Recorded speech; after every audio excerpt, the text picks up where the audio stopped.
Hello hello मेरे प्यारे प्यारे बच्चों, कैसे हो आप लोग। उम्मीद करता हूँ बहुत ही अच्छे होगे और बहुत ही अच्छे से एंजॉय कर रहे होगे। आज का लेक्चर कुछ ज्यादा ही यूनिक होने वाला है, क्योंकि आज इस लेक्चर में हम एक ग्रामर का बहुत ही इंपॉर्टेंट पार्ट पढ़ने वाले हैं, जिसे जिसे पढ़कर, जिसे जानकर ना सिर्फ आपके ये डे टू डे लाइफ की प्रॉब्लम को सॉल्व करेगा, बल्कि बल्कि स्पीकिंग हो या कॉम्पिटिटिव एग्जाम हो या कहीं पे भी आपको ये हेल्प करने वाला है। तो प्यारे बच्चों, क्या है आज का टॉपिक? आज का टॉपिक है, हम पढ़ेंगे has to, have to, had to and will have to और हैविंग टू। वैसे वैसे मैं बताता चलूं आपको, ये सारे के सारे जो वर्ड हैं, ये सारे के सारे जो पार्ट है ग्रामर के, ये सारे इस्तेमाल होते हैं मजबूरियों को रिप्रेजेंट करने के लिए। कंपल्सन या नेसेसिटी को देखना चाहते हो? चलिए दिखाता हूं मैं आपको एक छोटे से क्लिप से। बकरा, आज इस बकरे को मैं लाल करता हूँ, आज तो मजा आ जाएगा। आज तो बहुत माल कमाया, घर वाले बहुत खुश हो जाएंगे, आज तो मजा ही आ जाएगा। इधर आ। कौन हो तुम? जल्दी आ जाओ ना, चाकू मार दूंगा। नहीं चाकू मत मारना भाई, आ गया। जो भी माल पानी है जल्दी निकाल। हाँ लो, पर्स भी ले लो, मोबाइल भी ले लो। वैसे तुम लूटपाट क्यों करते हो? मुझे अपना खर्चा लाना है, मैं इसलिए लूटपाट करता हूँ। तो प्यारे बच्चों, देखा आपने वो भोला भाला सा लुटेरा, वो भोला भाला सा चोर कितना मजबूर है वो किसी को लूटने के लिए, किसी को चक्कू दिखा करके, धमका करके, उसे छीनने के लिए, उसके पैसे छीनने के लिए, उसके गैजेट्स छीनने के लिए। यहाँ पे ये क्या रिप्रेजेंट कर रहा है मेरे प्यारे बच्चों? ये यहाँ पे रिप्रेजेंट कर रहा है कि कहीं ना कहीं कोई ना कोई व्यक्ति जब ऐसे हालात में, ऐसे सिचुएशन में मजबूर होता है, तभी वो इस तरह के काम को करता है। तो आज का टॉपिक यही होने वाला है और हम पढ़ने वाले ये सारे मजबूरी वाले ग्रामर सेक्शन को और देखेंगे कैसे ये सेंटेंस फॉर्मेशन में हेल्प करता है। तो चलिए फटाफट से देख लेते हैं। हेलो प्यारे प्यारे बच्चों, मैं लेकर के आ गया हूँ हैज टू और हैव टू। जी हाँ, आज का ये लेक्चर बहुत इंटरेस्टिंग, बहुत ही ज्यादा बढ़िया और बहुत ही ज्यादा जबरदस्त होने वाला है। तो बिना समय गवाए, without wasting a single time, let's go to study has to and have to. तो हैज टू है क्या? हैज टू का मतलब होता है करना पड़ता है या करना ही है। ठीक उसी तरीके से हैव टू का मतलब भी वही है, करना पड़ता है, करना ही है। अब कहोगे सर ये तो चीटिंग है, दोनों का मतलब एक है, हम लोगों को तो कंफ्यूजन हो जाएगा। मैं नहीं होने दूंगा। Why do you fear when Alam sir is here? चलो सबसे पहले मीनिंग एक है, इसका मतलब कुछ न कुछ तो केमिस्ट्री और लगेगा। जी हाँ, हैज टू इस्तेमाल होता है सिंगुलर नाउन के साथ, ही शी इट नेम, मीनिंग रहने दो एक जैसा, डजंट मैटर। और हैव टू प्लूरल नाउन के साथ, बहुवचन के साथ, आई वी यू दे एटसेट्रा, यानी कि हैव टू बहुवचन और हैज टू एक वचन। बस आपको यही याद रखना है और फिर क्या, फिर बन जाएगा चुटकी में ऐसे बिल्कुल बढ़िया से। तो देख लेते हैं टेंस। दोनों ही प्रेजेंट टेंस में इस्तेमाल होगा वर्तमान काल में। और एक्सप्रेशन है ना, नेसेसिटी और कंपल्सन, बाध्यता, मजबूरी को दर्शाने के लिए। और यहाँ पे भी वही है, नेसेसिटी और कंपल्सन। अब चलते हैं कुछ इंटरेस्टिंग से एग्जाम्पल की तरफ। उसे अपना घर चलाने के लिए लूटपाट करना ही पड़ता है। सबसे पहले एक छोटा सा फ्लैशबैक में जाते हैं और देख लेते हैं एक छोटे से क्लिप को। इधर आ। कौन हो तुम? जल्दी आ जाओ ना, चाकू मार दूंगा। नहीं चाकू मत मारना भाई, आ गया। जो भी माल पानी है जल्दी निकाल। हाँ लो, पर्स भी ले लो, मोबाइल भी ले लो। वैसे तुम लूटपाट क्यों करते हो? मुझे अपना खर्चा लाना है, मैं इसलिए लूटपाट करता हूँ। तो देखा आपने, फर्स्ट डे उस लुटेरे ने जब मुझे लूटने की कोशिश की और मैंने कहा भाई क्या कारण है कि तुम ऐसे काम कर रहे हो? तो उसने क्या जवाब दिया? अपने घर को चलाने के लिए। यहाँ पे तो समझ में आ रहा है कि कहीं ना कहीं कंपल्सन है, बाध्यता है, मजबूरी है, लेकिन जरूरी नहीं है। सेकेंड डे जब मैंने उससे पूछा तो उसने कहा ये तो मेरा पैशन है, ये तो मेरी दादागिरी है। चलिए आगे की तरफ चलते हैं और समझते हैं। इस वाक्य में दो बातें हैं। मुख्य वाक्य, उसे लूटपाट करना पड़ता है। अब इसे हम हैज टू लगा के बना सकते हैं, जैसे कि ही हैज टू रॉब और लूट। अब यहाँ पे जो मैंने एक्स्ट्रा चीजें ऐड की अपना घर चलाने के लिए, आप चाहो तो इसे दिखाओ अथवा मत दिखाओ, ये जो है ना ये एक और वाक्य है जिसे आप इसमें ऐड करोगे, लेकिन इसका ट्रांसलेशन प्रेपोजिशन की मदद से करोगे। ही हैज टू रॉब और लूट in order to run his household. जी हाँ, यहां पे मैंने प्रेपोजिशन का इस्तेमाल किया इन ऑर्डर टू, ठीक है, लेकिन मुख्य वाक्य ही हैज टू रॉब और लूट, उसे चोरी करना पड़ता है, उसे लूटपाट करना ही पड़ता है। अगला वाक्य देखते हैं, सर जी को स्वस्थ रहने के लिए कसरत करना ही पड़ता है। तो हम देखेंगे sir ji has to do exercise in order to stay fit. Golu को पढ़ाई करने के लिए दिल्ली जाना ही है, या हम ये भी कह सकते हैं गोलू को दिल्ली जाना है, Golu has to go to Delhi. और अगर हम रीजन दे रहे पढ़ाई करने के लिए तो फिर हमें उसका भी ट्रांसलेशन बनाना होगा। वेल, तो Golu has to go to Delhi in order to study। अब चलते हैं have to की तरफ। जी हाँ, have to में भी वही सारी चीजें हैं जो मेरे प्यारे बच्चों has to में हैं। तो सीधा सीधा वाक्यों की तरफ चलते हैं। तुम्हें चेकअप्स के लिए डॉक्टर के पास जाना ही पड़ता है। You have to go to the doctor in order to checkups। इसी तरीके से बच्चों को पढ़ाने के लिए मुझे मेहनत करना ही पड़ता है। ये तो भाई मेरे ऊपर है, मैं अपने बच्चों को पढ़ाने के लिए कहीं से कहीं भी कोई भी बड़ा से बड़ा मेहनत करना पड़े, ज्यादा से ज्यादा मेहनत करना पड़े, मैं तैयार रहता हूँ, है ना। तो यहाँ पे कहीं ना कहीं मुझे अपने बच्चों को पढ़ाने के लिए मैं मजबूर हूँ, कंपलसरी, ताकि मेरे प्यारे बच्चों को अंग्रेजी आ जाए। तो बच्चों को पढ़ाने के लिए मुझे मेहनत करना ही पड़ता है। I have to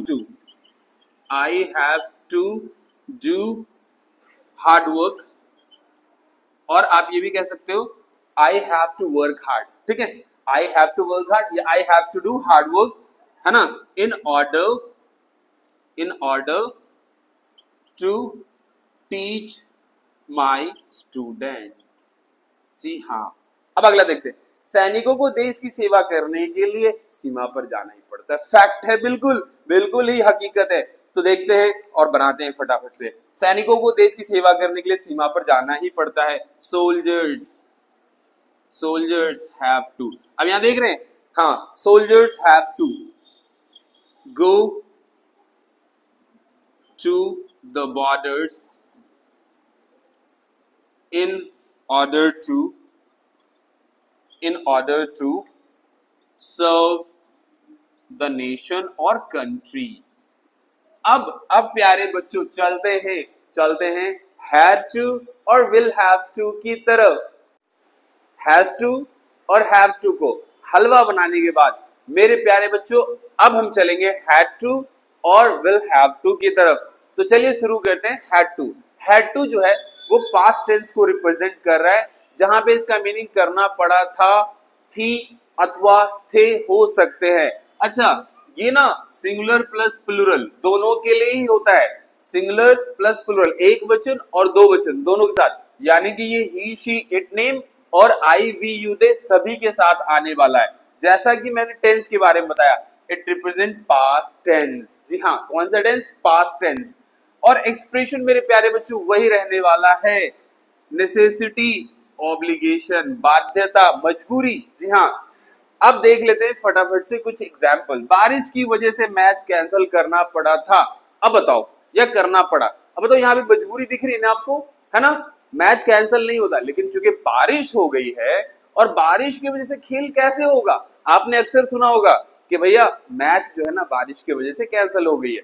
तो यहाँ पे मैच कैंसिल करना मेरे प्यारे बच्चों मजबूरी है। तो चलो फटाफट से इसका कर लेते हैं ट्रांसलेशन।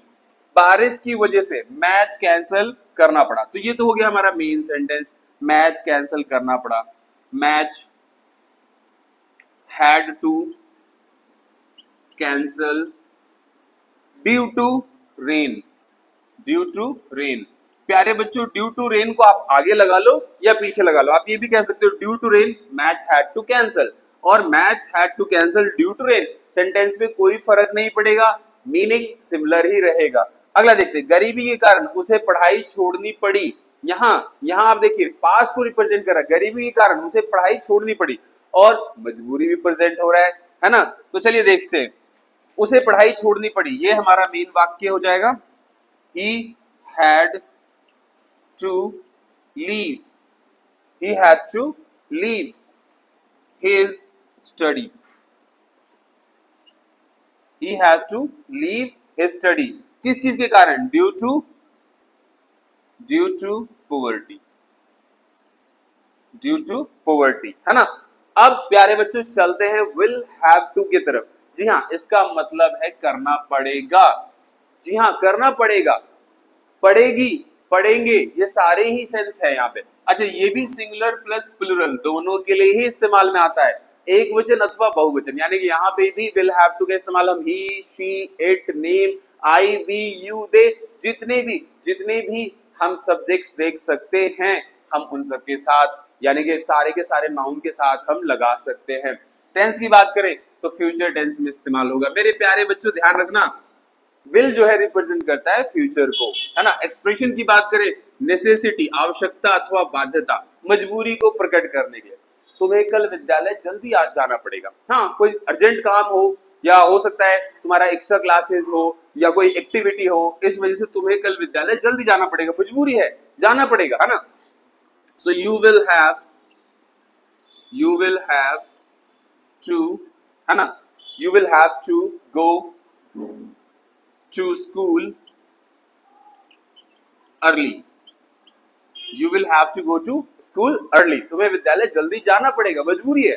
अगला, अगर तुम अच्छे नंबर चाहते हो। जी हाँ मेरे प्यारे बच्चों, अच्छे नंबर तो सभी बच्चे चाहते हैं ना, सभी बच्चे, सभी विद्यार्थी चाहते हैं कि मेरा मार्क्स 100 आउट ऑफ 100 आ जाए क्लास में और मैं नंबर 1 पोजीशन पे आ जाऊं। तो मेरे प्यारे बच्चों, अगर आप नंबर 1 पोजीशन पे आना चाहते हो तो तब तो तुम्हें मेहनत करनी पड़ेगी, है ना, मेहनत करनी पड़ेगी ना, करोगे ना मेहनत। जस्ट प्रॉमिस मी, मुझसे अभी एक वादा करो कि आप मेहनत करोगे और मैं भी आपके साथ दुगना मेहनत करूंगा और आपके इंग्लिश को चमका करके रखूंगा। हाँ चलिए आगे, अगर तुम अच्छे नंबर चाहते हो तो तुम्हें मेहनत करना पड़ेगा। मुख्य वाक्य तुम्हें मेहनत करना पड़ेगा या पड़ेगी। You will have to work harder, है ना। you will have to work harder, या आप ये भी कह सकते हो you have to work hard, है ना, या you have to do hard work, ये भी कह सकते हो। so you will have to work harder, अगर तुम अच्छे नंबर चाहते हो तो। if you want good marks in your exam, आप इसको बात पहले भी कर सकते हो। if you want good marks in your exam you will have to work harder, या ऐसे भी सही है you will have to work harder if you want good marks in your exam। अब प्यारे बच्चों चलते हैं having to की तरफ। तो प्यारे बच्चों चलते हैं having to की तरफ और देख लेते हैं having to का क्या मीनिंग है और क्या क्या इस्तेमाल है। well having to का मतलब तो करना पड़ रहा है, एक एग्जैक्टली मीनिंग तो यही है, लेकिन टेंस के अकॉर्डिंग इसकी मीनिंग चेंज हो सकते हैं प्यारे बच्चों। जैसे हम देखेंगे is, am, are, having to, हालांकि ये सारे प्रेजेंट पार्टिसिपल के केसेस हैं, प्रेजेंट पार्टिसिपल्स के, लेकिन हो सकता है टेंस के अकॉर्डिंग उसका थोड़ा सा अर्थ बदल जाए। जैसे is, am, are, having to में देखेंगे तो मुझे देर रात तक काम करना पड़ रहा है, यहाँ पे पड़ रहा है तो सिंपली आपको प्रेजेंट कॉन्टिन्यूअस में दिख सकता है ये। चलिए इसका ट्रांसलेशन बनाते हैं। I am having to work late at night, तो यहां पे am आया है। आगे देखते हैं, उसे मुश्किलों का सामना करना पड़ रहा है, तो यहां पे हो जाएगा he is having to face difficulties। आगे चलते हैं, was were plus having to, है ना। यहाँ पे था थे थी, यहाँ पे रहा रही है, यहाँ पे था थे थी का अर्थ बने, जैसे उसे सब कुछ अकेले ही संभालना पड़ रहा था। तो चलिए इसका भी ट्रांसलेशन देख लेते हैं। He was having to manage everything। He was having to manage everything by his own। उसे जल्दी उठना पड़ रहा था। He was having to wake up early। इसी तरीके से मेरे प्यारे बच्चों, have been, having to, यहाँ पे थोड़ा सा सेंस बदल जाएगा इन दोनों की कॉम्पेरेटिवली, क्योंकि यहाँ पे चुका था, चुकी थी, चुके थे, आ सकता है, यानी कि समय को रिप्रेजेंट करेगा। एक पास्ट एक्टिविटी से लेकर के प्रेजेंट एक्टिविटी को शो करेगा। जैसे उन्हें शोर से निपटना पड़ रहा था, यानी कई दिनों से शोर हो रहा था और उन्हें निपटना पड़ रहा था, यानी काम अभी भी जारी है। तो हैव बीन, हैविंग टू लगाइए, तो they have been having to निपटना पड़ रहा था, deal with noise. They have been having to deal with noise. तो मेरे प्यारे बच्चों, I hope has to, have to, had to और विल हैव टू और यहां तक हैविंग टू, ये सारे के सारे क्लियर हो चुके होंगे। और भी ऐसे इंटरेस्टिंग वीडियो के लिए मेरे साथ बने रहिए, और आपका लाइक और शेयर ही मुझे इससे भी अच्छे वीडियोस और आपके लेक्चर बनाने के लिए मोटिवेट करता है। So don't forget to share this video and like। See you soon in the next video। All the best।